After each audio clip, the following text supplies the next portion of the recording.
Gurkhas in Iraq, Operation Telic 2003-2009.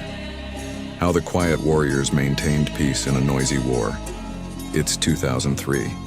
The British Army joins the US-led invasion of Iraq under Operation Telic. Baghdad falls quickly, but chaos? That's just getting started. Riots, insurgents, bombings.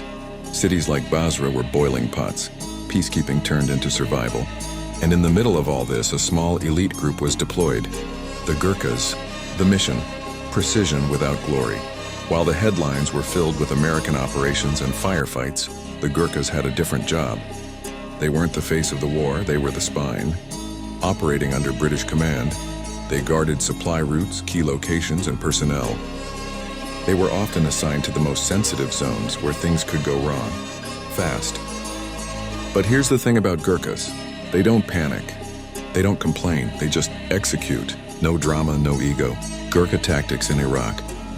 The Gurkhas blended their mountain warrior training with modern urban combat tactics. Night patrols through Basra, sweeping operations in dangerous towns, guarding senior officers under constant threat, and guess what?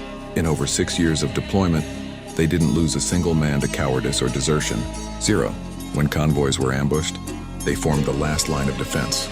One British commander said, "If I had 10 Gurkhas with me, I could sleep anywhere in Iraq." Real stories from Operation Telic.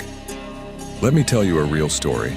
In 2006, during a vehicle escort near Al Amara, a Gurkha squad was attacked by insurgents using small arms and RPGs. Instead of ducking or fleeing, they formed a perimeter under fire, laid down return fire with clinical precision, and evacuated the convoy without a single casualty. The after-action report said, their calm under fire was not human, it was surgical. Why they were different.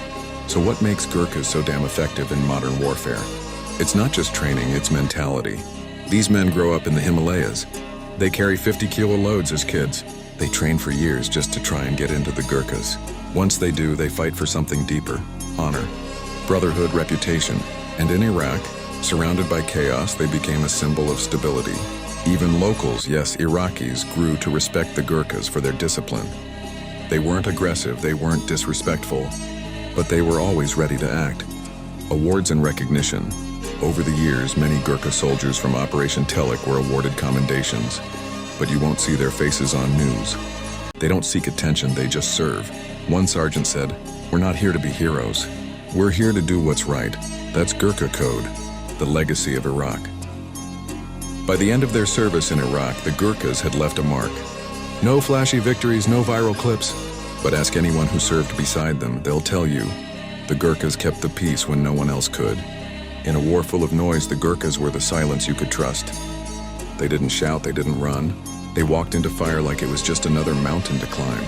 So if this story gave you respect, like the video, subscribe, and comment. For the Gurkhas, the quiet warriors of Iraq. Because not all legends come with fanfare. Some just carry a kukri and walk forward.